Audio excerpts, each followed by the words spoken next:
بسم اللہ الرحمن الرحیم۔ ناظرین السلام علیکم۔ اپنے چینل ممتاز جعفری آسان علاج کے ساتھ ہلدی بدہضمی کے علاج میں مؤثر کیسے؟ نئی تحقیق۔ بینکاک ایک تحقیق میں بتایا گیا ہے کہ ہلدی کا استعمال دوا کی طرح بدہضمی کا علاج کرنے کے لیے مؤثر ثابت ہو سکتا ہے۔ جرنل BMJ ایویڈنس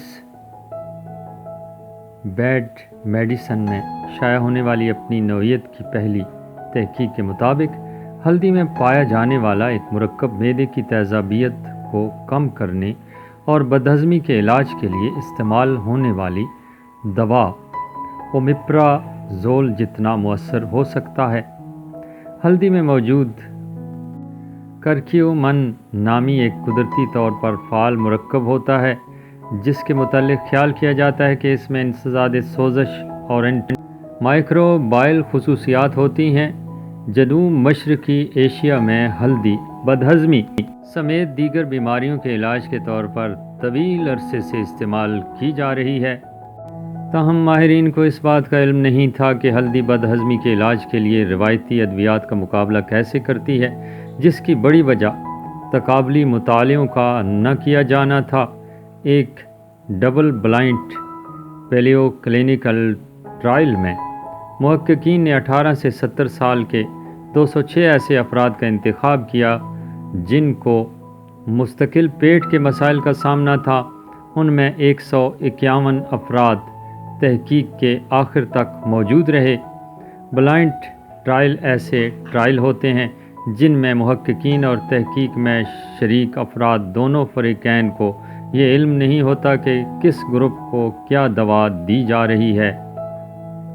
ان افراد کو 2019 سے 2021 کے درمیان تھائی لینڈ کے اسپتالوں سے چنا گیا اور 28 دنوں تک جاری رہنے والی تحقیق کے 3 گروپ میں سے ایک میں ڈال دیا گیا۔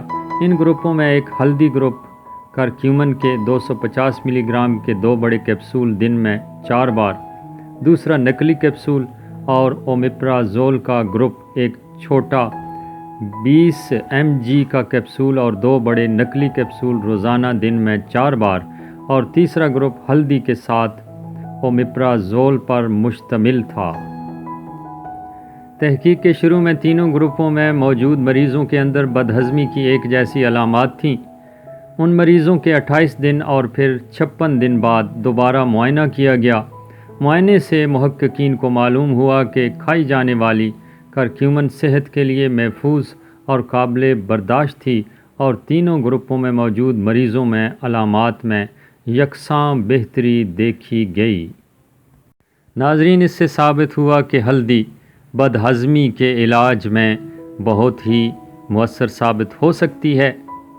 ویڈیو اچھی لگی ہو تو لائک کیجیے گا، چینل کو سبسکرائب کیجیے گا، اور صدقہ جاریہ کے طور پر ویڈیو کو شیئر کیجیے گا۔ مجھے اپنی دعاؤں میں یاد رکھیے گا۔ آپ سے اجازت چاہتے ہیں۔ اللہ نگہبان۔